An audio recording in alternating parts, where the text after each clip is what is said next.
All right, we got a thermostat on a Pontiac Vibe or Toyota Mag-Dx. I'll run you through a quick Reader's Digest version of how to do it without having to watch me do the whole thing.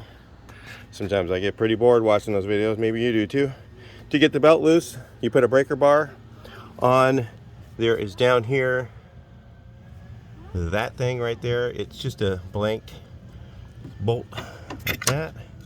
Put a breaker bar on there, move it forward this direction, loosen the belt up, pop it off. Very easy to do. You can do this without removing the fans. Let me get the fans in frame, but I removed the fans because it's much easier to get your hands in there. You know, you probably don't need to at all. Once I realized that you have to take the alternator off, you could probably do it without it.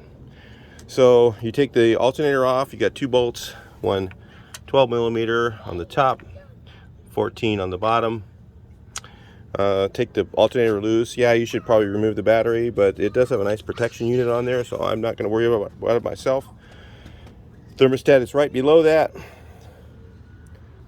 Here's the old one. It looks like it was rubbing a bit there, so that's kind of normal, but we're going to replace it anyway. We're having a little bit of an overheating issue. Maybe you have the same thing.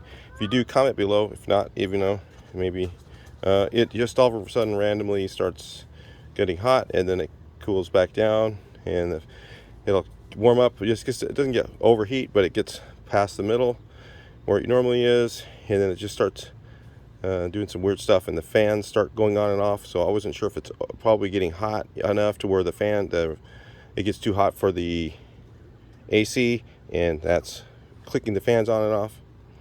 So yeah, I don't know, making the fans running on and off, getting too hot, and then it'll overheat on the air conditioning side, and then make the fans turn on and off and on and off and on and off, and then starts working. But we haven't been able to test the fans and make sure that they're bad. I'm not sure, maybe it's the fans too, but I figured it's a good time to do the thermostat. Right now it's definitely never been done, 190,000 miles, so might as well do it. Make sure you use the proper coolant. So two 10 millimeter bolts under there. I dropped the radiator hose down and drained the coolant all out, so that's why it's hanging down way below there. Here it is right here.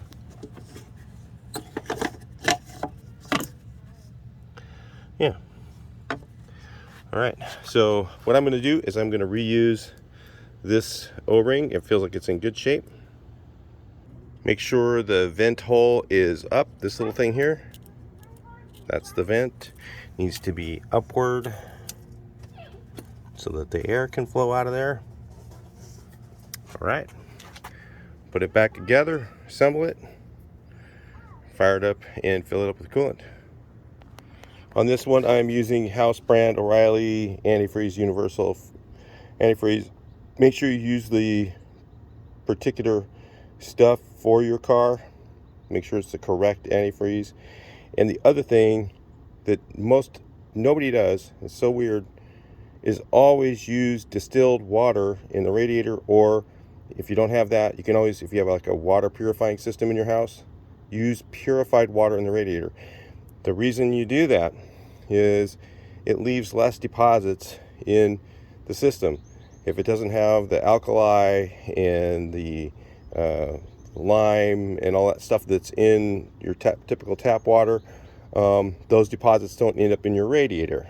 So if you want your radiator to last a lot longer, your engine to last a lot longer, use distilled water or even purified water. It does about the same thing, and I've been doing that for years, and I never had to replace a radiator because it was restricted. It's just a practice I started many years ago, and now my cars last a lot longer. A little key thing there, guys. I'll talk to you on the next video. Hope that helped you get through your thermostat. And a little shortcut there, just where it's at, how to do it. Talk to you on the next one.